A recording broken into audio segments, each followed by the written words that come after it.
Thank you, everybody, for coming to the Aaron Torres podcast YouTube page. I do have one quick favor before we get to the video that you came here for, and that is very simply this. You see that little red subscribe button below this video?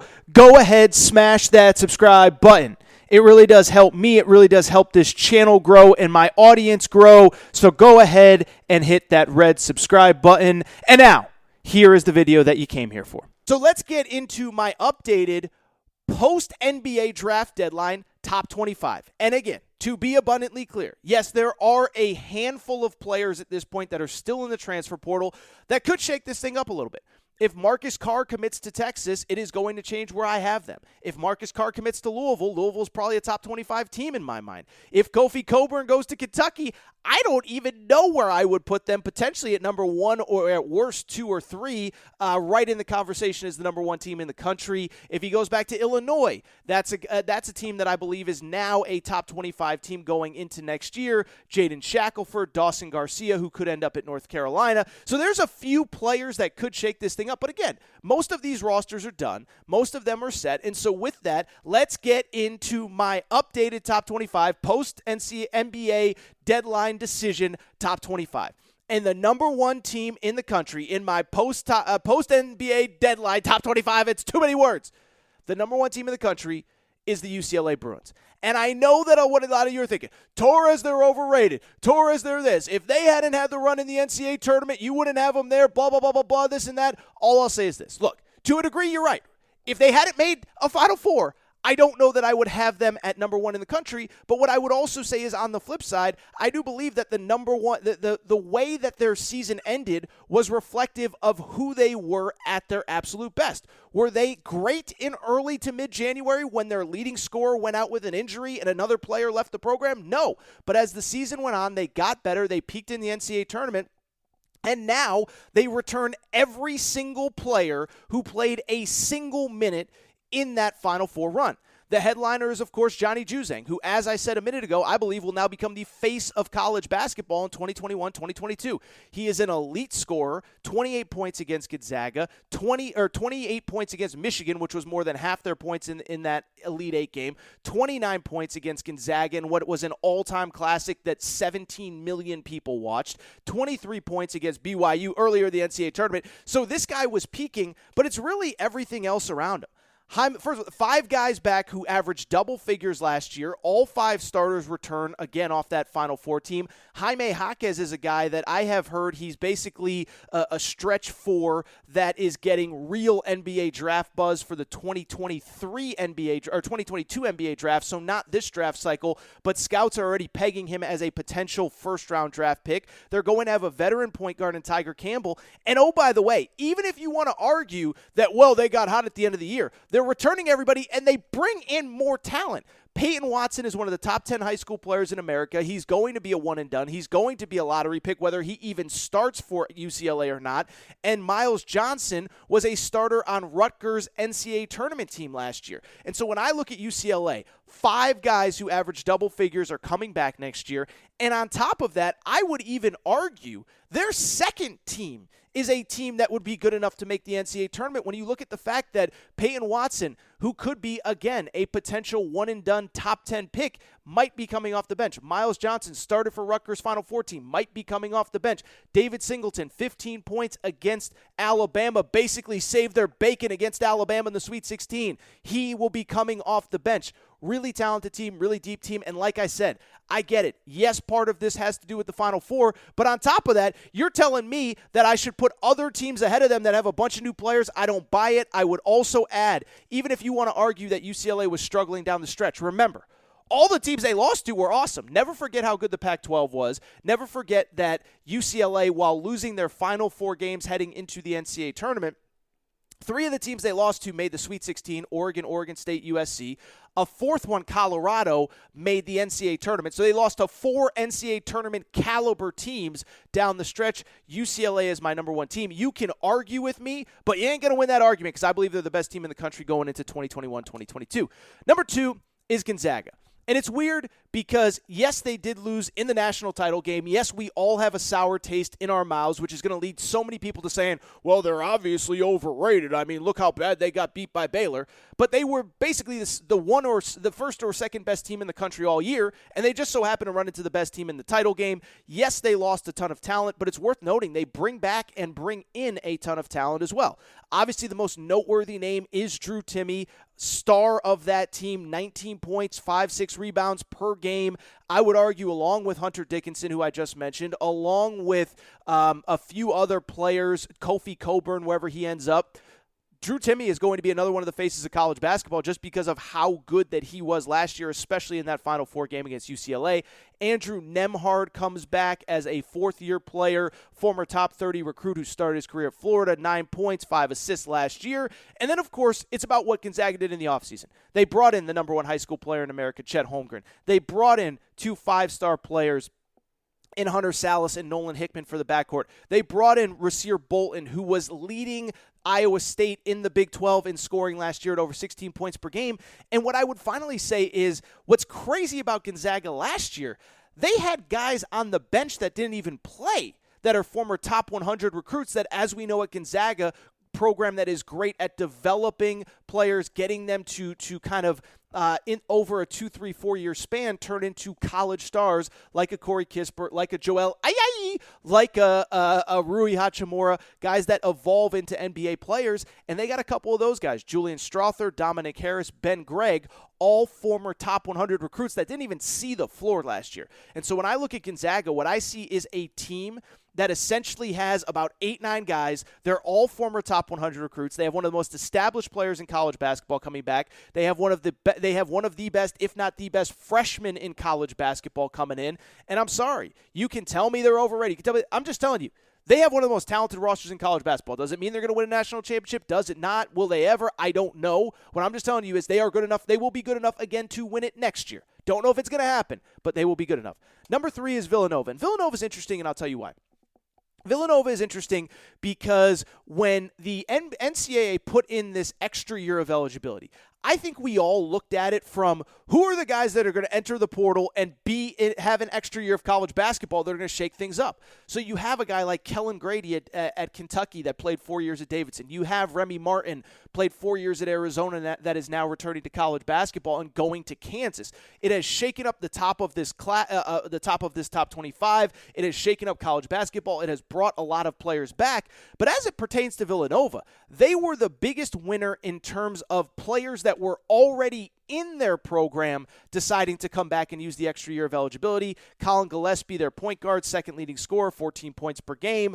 Jermaine Samuels, their third leading scorer, both decided to use an extra year of eligibility, that 5th year, to come back to college. And now you look at a Villanova team that was basically ranked in the top 5 all of last year.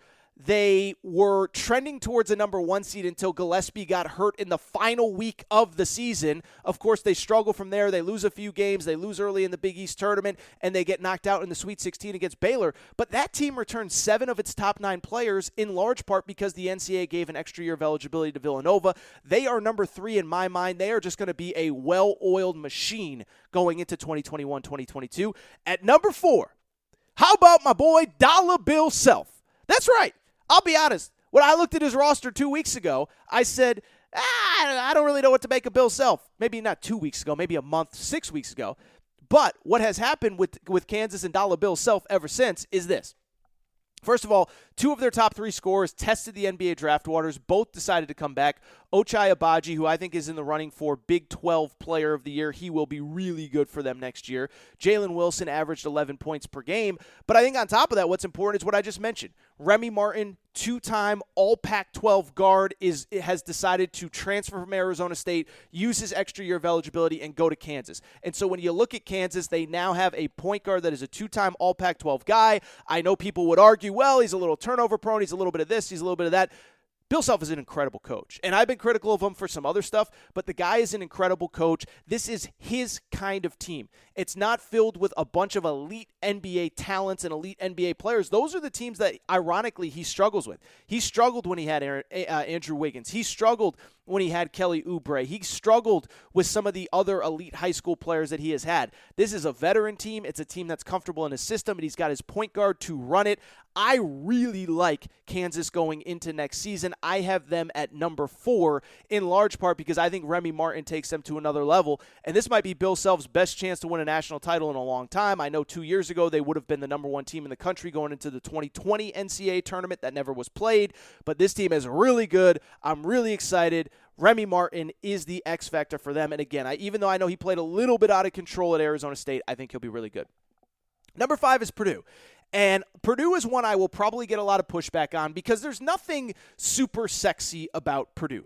They don't have the top 5 McDonald's All-Americans like a Gonzaga does. They don't have the super marquee returning players like UCLA does. They don't have the super marquee transfers like a Kentucky, a Texas, and Arkansas do. They're just really good. But one thing I will say about this, doing a list like this, is what's always tough is it's tough to gauge who's really good now, right now, as I do this list, who will be really good come the opening night of the season, and who will be really good come March. And so what I would say about Purdue, I don't know that their ceiling is as high as a Texas, as a Kentucky, as an Arkansas, as the teams above them, Gonzaga, UCLA, Kansas, but they're really good right now. This is a team that was in the top 20 for most of January, February, March last year. They finished 4th in the Big Ten, and they returned everyone from that team that finished in the top 10, top 15 nationally and was a 4 seed in the NCAA tournament. I would add Jaden Ivey, their point guard, has been balling out for the U19 team. You talk about a guy that is completely off the radar that could be a first-team All-American, play his way into a first-round NBA draft pick type situation next year. Jaden Ivey is that guy for me. Travion Williams down low is a monster. Number 6, guess who's back? Back again. Call a friend. Coach Cal is back, baby. That is right. Listen, I've talked about Kentucky so much this offseason. We don't have to spend a ton of time breaking it down. But John Calipari, after last season, he basically said, look, I hope you guys got your fun in. I hope you guys got your kicks in because guess what? We are coming back with a vengeance next year. That's exactly what he has done. He revamped his coaching staff, bringing in his longtime trusted assistant, Orlando Antigua. He brought in Chin Coleman, another elite recruiter and coach from Illinois. And from there, they have gotten rolling. 4 marquee transfers, technically this offseason. One of them came in January, but Severe Wheeler, all SEC point guard, first in the SEC in assists. I believe he will once again lead the SEC in that category. The exact kind of table-setting college point guard that's really good that Kentucky has lacked, wants to get others involved, wants to be a great team player. Kentucky's really lacked that, certainly last year, maybe even a couple years before. On top of that, C.J. Frederick, who shot 46% from 3 over 2 years at Iowa, has transferred in. He's obviously played high school basketball in Kentucky, so that is why he is back. Kellen Grady, 17-plus points per game. At Davidson over the last 3 or 4 years. Did an article on him recently, talked to some A-10 coaches. They basically said, look, I don't care what level this guy plays at. He is a bucket getter. He will get buckets. Assuming there's no more transfer portal craziness in Kentucky, I think Kellen Grady could actually lead the team in scoring. And then Oscar Tshiebwe, former McDonald's All-American, transferred in January from West Virginia. Ty Washington, a 5-star point guard in the high school ranks, has come in. And oh, by the way, Kentucky also got back its leading scorer, Davion Mintz, from last year, and Keon Brooks, who I think is due for a breakout season this coming year at Kentucky. This is Calipari's deepest team in a long time, since 2015. I would argue maybe his most versatile team yet. You're going to have 2 great playmakers at the point guard position. I think Kellen Grady can even play point guard in a pinch. You're going to have elite 3-point shooting. You're going to be able to go big. You're going to be able to go small. And the crazy thing about Kentucky is they might not be done. I've talked about Jalen Duren, however you pronounce his name, the number 1 high school player in America who's going to reclassify. His final 3 is Kentucky, Miami, and Memphis at the college level. He could very well take a pro option, but if he goes to college, it'll be one of those 3. Don't know that he's number 1, don't know that he's number 2. I'm just telling you is that Kentucky is in the mix there, and they're also in the mix for Kofi Cockburn. Now, there's more buzz that he could return to Illinois, but I have been adamant that if he does stay in college, or if he does, elect to transfer, that Kentucky could very well be the spot for Kofi Cockburn. So, if they add Kofi Cockburn, like I said, I can't even begin to imagine what Kentucky would be like. I think you could legitimately make the case for them as the number one team in the country, but they are so deep. They are so versatile. They do so many different things at an elite level this coming season. Yes, it may take a couple weeks, but I really don't even think it'll take that long for them to gel because they do have the normal offseason. They're a bunch of veterans. They've all played college basketball.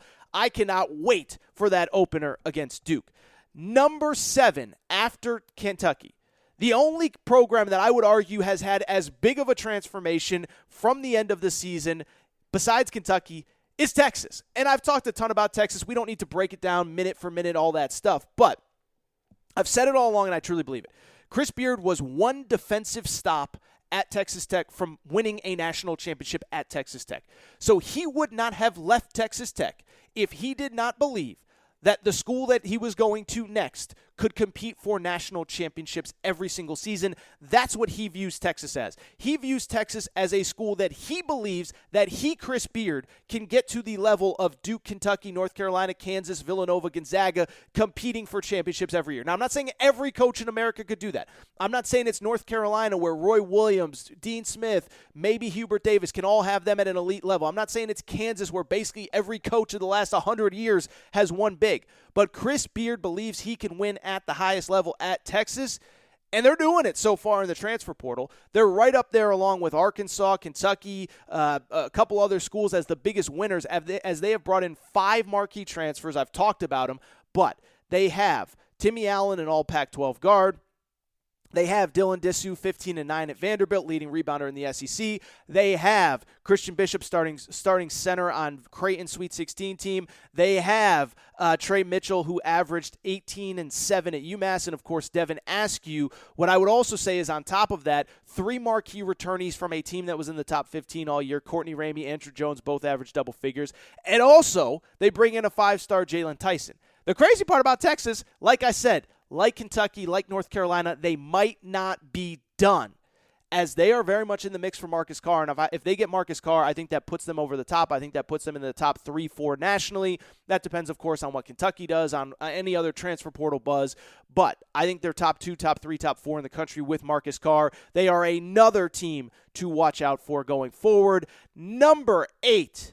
It is the Duke Blue Devils. And it's funny because I've been seen as a Duke hater over the last couple years. I'm not a Duke hater. I'm a Duke realist. I think sometimes they are overrated. Certainly last year, I'll be honest, I don't think Coach K wanted to coach at all during the pandemic, and it showed. Well, Coach K's back. We got the farewell tour coming. He's got a stacked squad. He's got a stacked squad that has the balance of some of the elite freshman players. Paolo Banchero, I truly believe, is the most NBA ready of all the freshmen in college basketball. I think he will be in the running for the number 1 pick next year.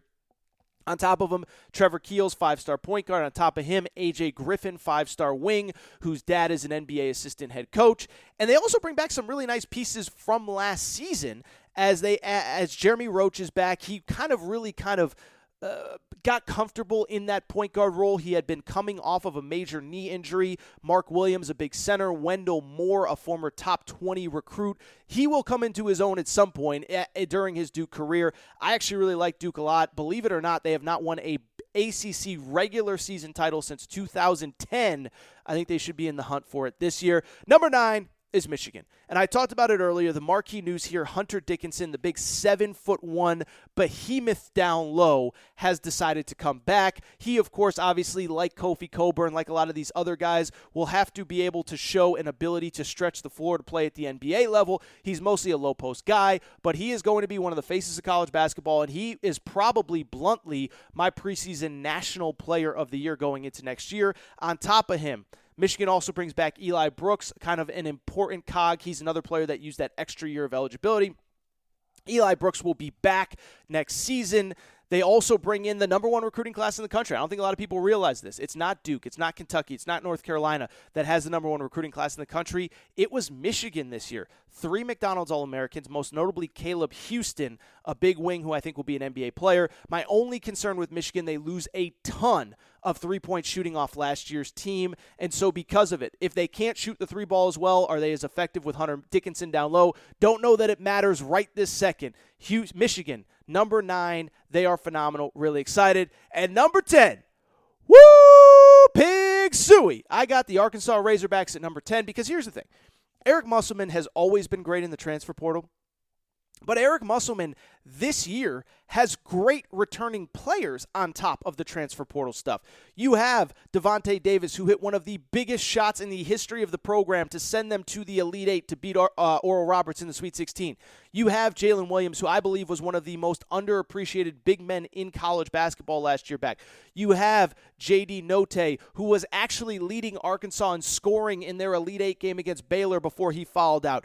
And on top of all that, you have a great transfer portal class that has 5 marquee transfers. The most notable ones, Chris Likes averaged 15 points per game at Miami last year. Audi's Tony, and I don't think that's how you say his name, but I can't remember how you say it. Audi's Tony averaged 15 a game at Pitt. I'll get the name pronunciation correct by the start of the season. 15 a game at Pitt. Stanley Amude, who I actually interviewed on my YouTube channel. You can go check that out. Stanley Amude averaged 22 points per game at South Dakota last year. He is awesome. Jackson Robinson, Trey Wade are guys that I believe can develop as well. But Arkansas is number 10. Quickly to recap my top 10. Number 1 is UCLA. Number 2 is Gonzaga. Number 3 is Villanova. Number 4, Kansas. Number 5, Purdue. Number 6, Kentucky. 7, Texas. 8, Duke. 9, Michigan.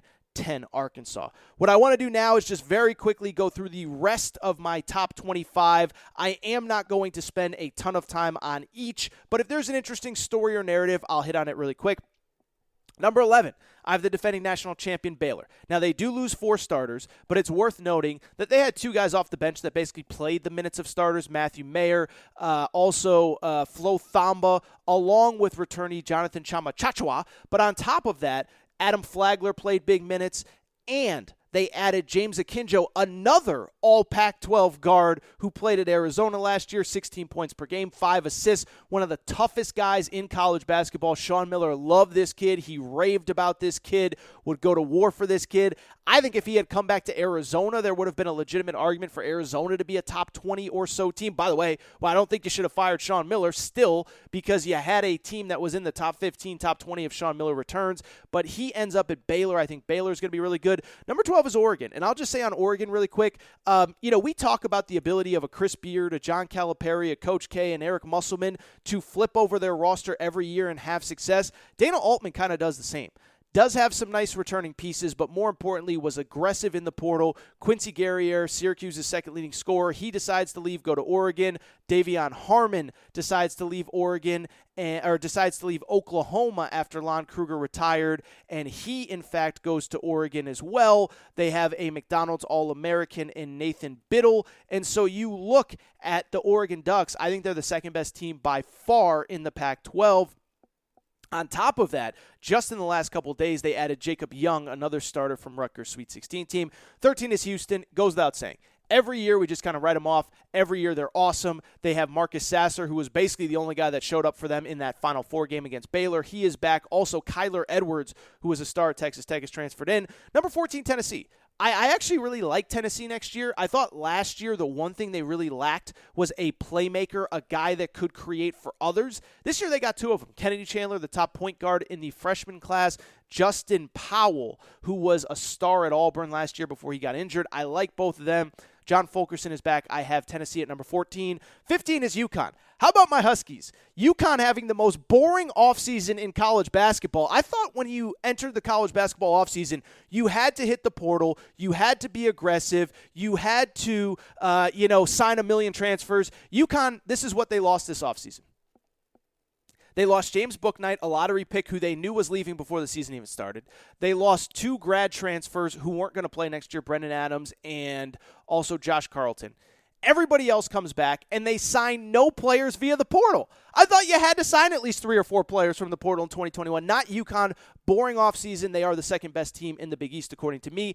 Alabama at number 16. Now, I had Alabama in the top 10 before the Jaden Shackelford and Josh Primo news, but I would also say I think in some regards it might be better for them in the big picture. One, I'm not trying to criticize a kid, but if you have a kid that led your team in scoring and led your team in shot attempts and he's still not happy, if he's coming back, that might cause problems in the locker room. I also think the backcourt is really deep, really aggressive, and maybe losing 2 guys actually allows a tighter rotation, guys to know their roles. I think Alabama's going to be really good next year. UNC, 17. I'll give Hubert Davis credit. I actually think he's done a great job since he's been in. And the thing that I like the most, he's kind of put his own stamp on the program. So if you follow college basketball religiously, you know Roy Williams has generally liked to play two big guys down low, two low post players. Hubert Davis has said since he came in, we're going to modernize this bad boy. We're going to stretch the floor out. They signed Brady Manick from Oklahoma. They may get Dawson Garcia, the Marquette transfer. And when they do, that stretches the floor, that allows their guards to get more penetration, that allows more three-point shooting. I think Caleb Love will thrive in this role. Caleb Love, a former McDonald's All-American. I have UNC at number 17, and they may move up a spot or two if Dawson Garcia comes.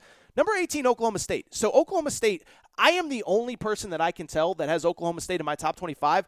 I think they're going to be awesome. So when I look at Oklahoma State, what I see is a team, yes, they lost Cade Cunningham, but they literally bring back everybody else off a team that I think you could argue is one of the top 10 teams in the country by the end of the season. Never forget, they beat Baylor in the Big 12 tournament, one of only two teams to beat Baylor all year. They beat West Virginia twice in the final week of the season, including the Big 12 tournament. They beat Oklahoma. You're talking about a team that had 9 or 10 wins against AP top 25 teams. They returned everyone other than Cade Cunningham, and they also have a point guard named Isaac Likely, who was really good 2 years ago, took a step back because Cade Cunningham was in town. So I actually think this team is going to be really good. I have Oklahoma State at number 18. Number 19, Maryland, I talked about. They would be higher, but they lost Aaron Wiggins, their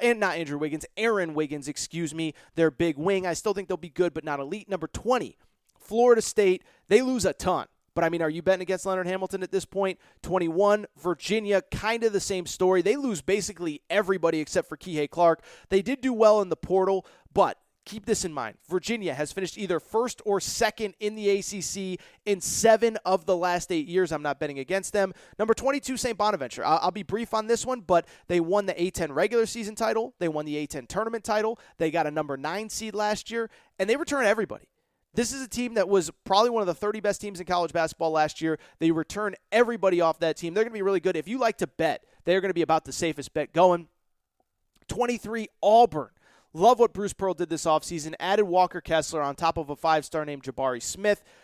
Auburn is going to be really good. They added a bunch of nice guards as well. 24, Colorado State. So Colorado State was the second to last team out of the NCAA tournament. Louisville was the 69th team. Colorado State was 70.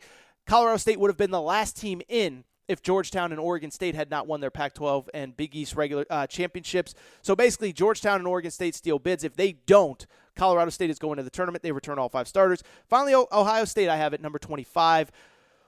Again, they lose Dwayne Washington, but they still have enough. I trust Chris Holtman. Ohio State is at number 25. They fell pretty far, though.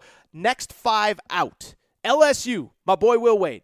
Aggressive in the portal, Adam Miller, Xavier Pinson, who came from Missouri. They had a 5-star named Efton Reed. LSU number 26. 27, Indiana. My boy Mike Woodson, he's back. He never left, people. They're going to be really good. My only reason I think they have top 25 talent, but when you don't have a single player on your roster who has ever played in the NCAA tournament, you don't have a coach who has ever coached a college basketball game, hard for me to put you in the top 25. Mike effing Woodson, baby. I trust him. They're at number 27. 28, USC. I forgot to mention Isaiah Mobley. Really, really, really important piece. Evan Mobley's brother decides to come back. He played great in the NCAA tournament, 18-12 against Gonzaga. I think he's a breakout star. 29, Michigan State. 30, Belmont.